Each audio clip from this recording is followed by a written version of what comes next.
Hello, in this video, I'm going to teach you how to claim your Instagram account from Pinterest. Start off by clicking your account icon. When you do that, click your account icon again, and then from there, click claimed accounts. After that, click the claim button at the bottom, and it will take you to Instagram. After that, put in your login details for your Instagram account. Once that's completed, save your login info. It's going to show that, and all you have to do is go back to Pinterest and click on the claimed account, and it will take you to Instagram. You have to change your account to a professional account to make the claiming proper.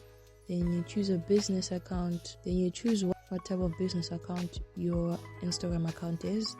After that, your Instagram business account is ready.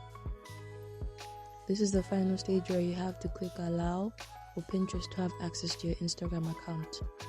And there you have it. Your Instagram account has been successfully claimed by Pinterest. And if you have posts that you had 365 days ago, you could click it so that they're posted on your Pinterest. If you didn't have any, you can just click none. Or if you don't want to, just click none. Thank you for watching. If this video is helpful, don't forget to like, comment, and subscribe. Have a good day.